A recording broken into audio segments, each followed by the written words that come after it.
So now that we have seen what we are going to cover in this lesson, let us first understand what maps are. In standard 5 you had learned what a globe is.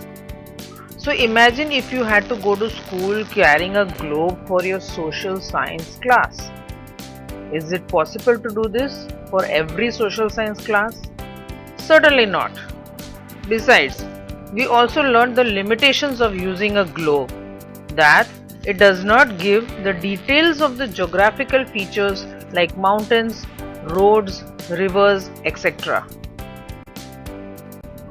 Hence, we need something that is simple and easy to learn about a planet that we live in. This is why maps are drawn on a flat surface. Therefore, we can say that a map is the representation of the earth as a whole or part of it, drawn to a scale on a flat surface. We will understand scale in the later part of the lesson. Okay? Again, the word map is derived from the Latin word mappo, which means napkin.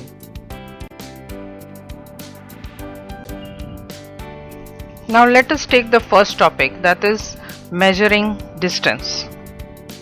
Distance simply means the space between any two places. Again, the distance may be near or far. For example, when I say I live near the school, what does it mean? It means that the distance from my home to the school is less and I can reach in a short time. So if I am near, I can reach in a short time. But when I say that the distance to the railway station is far from my house, it means that it takes a longer time to reach that place, right? So distance is directly related to the time taken to reach a destination. This is very important. Please note this point. The distance is related to the time taken to reach a destination.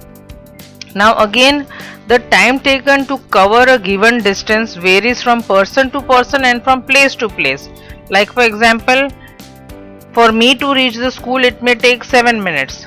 Someone else it may take 15 minutes and someone else it may take only 3 minutes, right? So from person to person it varies, and from place to place it varies from person to person because depending on where that person is staying. So from place to place, I am staying in New Summer Road, so it takes me 7 minutes, whereas if someone is staying just in the opposite building or a building behind the school, it may take them 2 minutes, right? So distance is directly related to the time taken to reach a destination.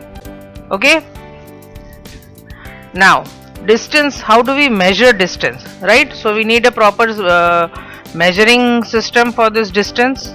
You know that if I want to calculate distance, you have done this in maths, we calculate distance in kilometers and meters, right? But same way on a map, distance is measured in centimeter. Okay, so on ground it is measured in kilometer and meter, whereas on the map we measure the distance between 2 points in centimeters. Okay, let me explain this. It is important to understand that we measure the distance between any two places on the map and relate it to the distance between the same two places on the ground. So if I am showing my distance from my home to the school, okay, while traveling I will say it is these many kilometers, say 5 kilometers, okay, right? So I will say this is my ground measurement, okay. Ground measurement is 5 kilometers, right? Now I want to show this on the map. I cannot write I cannot make a big, imagine if I put 5 kilometers, 10 kilometers, I keep showing all this on the map, it will become so big, right? So we shorten it. What do we use? We use centimeter. So supposing I am writing it as 1 centimeter is equal to 1 kilometer, right? So I will write 5 centimeters. This in the map I will write it as 5 centimeter. Okay, the ratio between the map distance and the ground distance, this is called the scale of the map. For example, the scale of a map is 1 centimeter to 1 kilometer, right? Just now which I explained to you.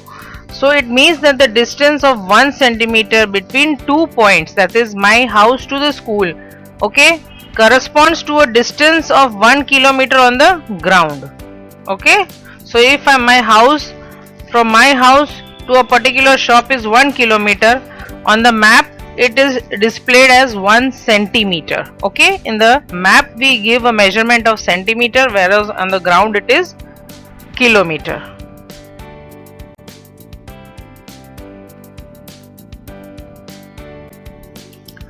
We have already seen that maps give information about the planet Earth in more detail. That is, they show the mountains, the rivers, the roads, the railway tracks, etc., giving us complete details.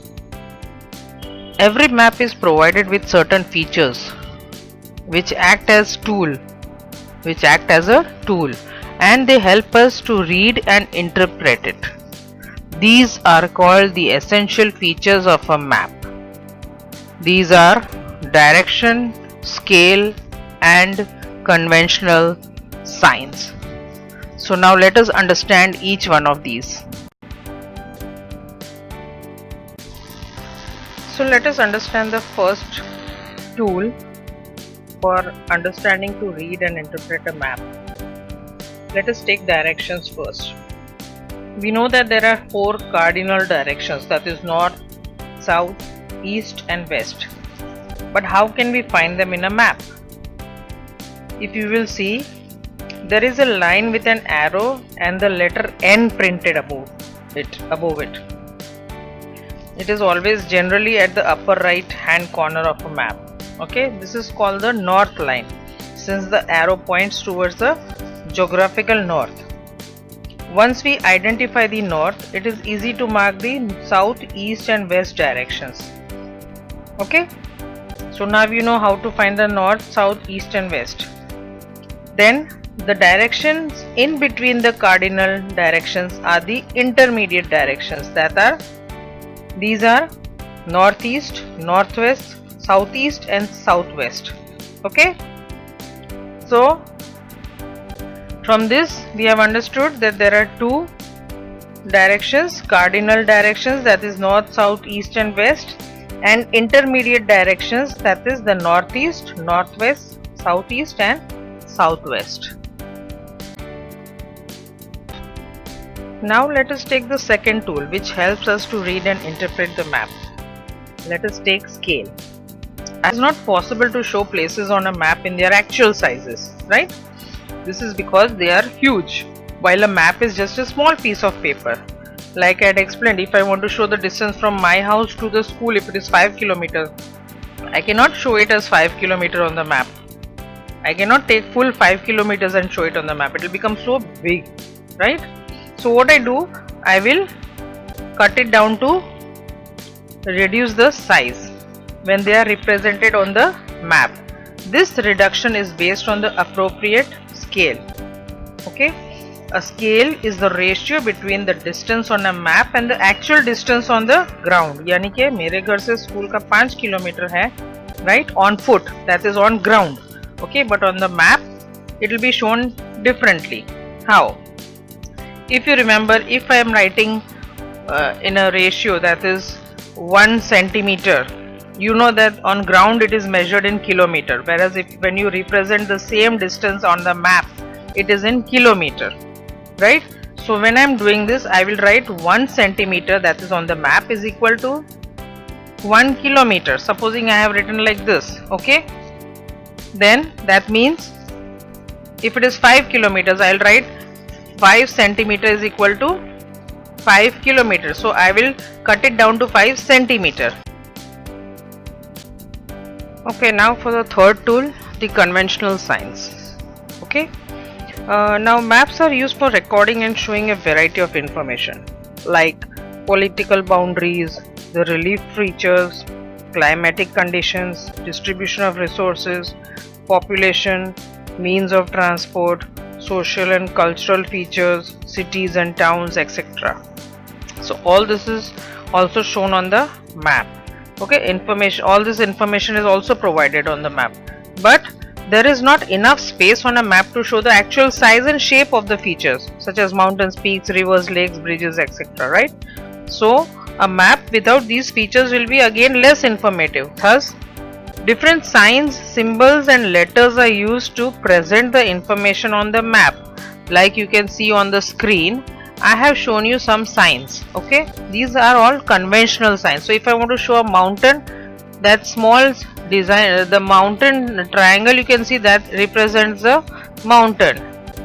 Then you have rivers, then you have two lines for road, you have railway track, you have the post office. So these are all different signs that are used on the map, and it is necessary that these signs are understood. Okay, and these signs and symbols keep the map clean and thus make it easy to read and understand.